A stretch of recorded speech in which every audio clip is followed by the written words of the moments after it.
मैं नर्सरी मिट्टी में उगाता हूँ। आधे बीज तो इसमें वैसे भी नष्ट हो जाते थे और फिर कुछ कमर तोड़, फंगस की वजह से कमर तोड़ लगता था। नर्सरियाँ डालते हैं तो पहले घास ही उग जाता है, उसमें दाना तो उगेगा ही नहीं क्योंकि उसमें बीज पहले ही घास का है। जड़ें भी जब बाद में पौधा निकालते हैं तो आधी जड़ें मिट्टी में ही रह जाती है और आधी निकल जाती है, जिससे बाद में जब हम पौधा खेत में लगाते दूसरी जगह तो वो सूख जाते हैं। हमारा इनपुट तो इसमें ज़्यादा आता है और आउटपुट हमारा इसमें कम निकलता है, वो इस वजह से क्योंकि हमारे यहाँ पे एक तो बरसात में ज़्यादा बीमारियाँ लगती है, दूसरा हमारे यहाँ पे जंगल नज़दीक में ही है, आपको सामने दिखाई भी दे रहा होगा इसमें कि जंगल हमारा बहुत ज़्यादा है, इसमें जंगली जानवर आके बहुत ज़्यादा नुकसान करते हैं। जैसे हम ओपन में करते थे ना पहले, जब शीट नहीं बिछा तो उस टाइम ऐसा होता था ना जैसे खरपतवार ज़्यादा उग गई इसमें, तो कई बार अगर टाइम नहीं लगता था वो फसल ही डूब जाती। हम खेत में जाते थे, कई जगह एक्सपायरी प्रोडक्ट किसान यूज़ करते हैं, उसके बहुत नुकसान होते हैं क्योंकि हमें जब जो प्रोडक्ट यूज़ करना है सही वो नहीं यूज़ करेंगे तो बीमारी तब तक फैल जाती है और ज़्यादा बढ़ जाती है।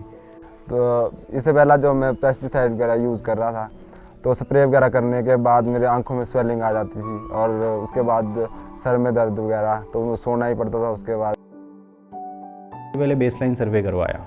बेसलाइन सर्वे करवाने का मुख्य उद्देश्य हमारा यही था कि किसान की जो भी बेसिक चीज़ें हैं उनका एजुकेशन लेवल कितना है, कितनी वुमेंस हैं, वो किस किस काम में इन्वॉल्व हैं एग्रीकल्चर में, उसके अलावा यहाँ पे इरिगेशन के क्या रिसोर्सेज हैं, उसके भी अलावा यहाँ पे खेती ऑर्गेनिक कितनी हो रही है, इनऑर्गेनिक कितनी हो रही है, बीमारियाँ क्या क्या लगती हैं।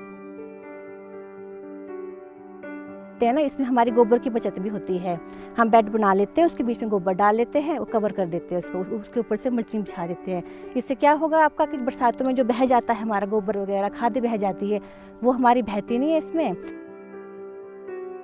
बट यहाँ पे आए थे जिन्होंने हमारे को ऑर्गेनिक तरीके से हम किस तरह से घर में ही प्रोडक्ट्स बना सकते हैं। मान लो आपको ह्यूमिक एसिड बनाना है जो पौधे की ग्रोथ के लिए, जो पौधे को मजबूत बनाता है, वो किस तरह से बनाना। उपले वगैरह हम गाय के गोबर से बनाते हैं, उसको 2-3 दिन तक पानी में घोलने के बाद उसका रस बच जाता है, उसमें हल्का सा हल्दी डाल के, क्योंकि हल्दी इसमें एंटीबायोटिक का काम करती है, उसको हम पौधों में छिड़काव करके पौधे को स्ट्रॉन्ग बना सकते हैं। जो पौधे मिट्टी में लगे होते हैं और जो बैग में लगे होते हैं, अगर एक पौधे में बीमारी लग जाए तो हम जब उस पौधे को उखाड़ते हैं तो उसके साथ वाले पौधे भी ख़राब हो जाते हैं। अगर हम बैग में कोई बीमारी लग जाती है तो हम उस बैग को ही उठा के बाहर ले जाते हैं तो उसमें दूसरा पौधा ख़राब नहीं होता। इस कार्यक्रम के माध्यम से लोगों को पॉली हाउस के पेपर्स ब्लॉक ऑफिस में सबमिट कराए जो पॉली हाउस लगाने के इच्छुक थे, तथा यहाँ पे कई गांव में जिन लोग जानवरों से परेशान थे, तो हमने ब्लॉक के माध्यम से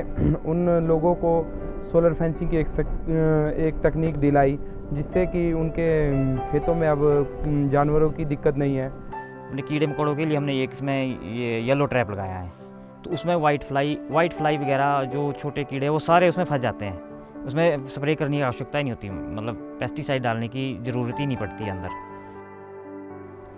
फिर ये भी दिक्कतें निकल के आई हैं कि कुछ लोग नर्सरी कर रहे हैं, अपनी पनीरी जो डालते थे खेत में वो मिट्टी में डाल रहे हैं, और मिट्टी में डाल तो रहे हैं लेकिन उनको कई बार वो ख़राब हो जाती हैं। बीज अगर महंगा हो, जैसे सीडलेस कुकुम्बर बहुत सारे लोग लगाते हैं, इसके अलावा कलर्ड कैप्सिकम यहाँ बहुत सारे लोग लगाते हैं, उसके बीज बहुत महंगे आते हैं और वो बीज ख़राब हो जाते हैं। अगर आप उसको मिट्टी में लगा रहे हैं और वो बीज ख़राब होता है तो बहुत नुकसान हो जाता है। और बहुत अच्छी बात यह है कि इन तीनों तकनीकों में, कोकोपीट में, प्लांटर और मल्चिंग में, बहुत सारे किसान आगे हैं एडोप्शन में।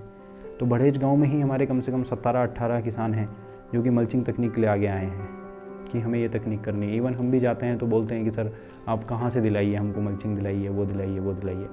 हमने किसानों को ऑर्गेनिक के बारे में ज़्यादा बताया है। अब लोगों में थोड़ी जागरूकता भी आ गई है और लोग चाहते हैं कि वो अब कम से कम खाद, कम से कम दवाइयों का प्रयोग करके ज़्यादा से ज़्यादा उत्पादन पा सके।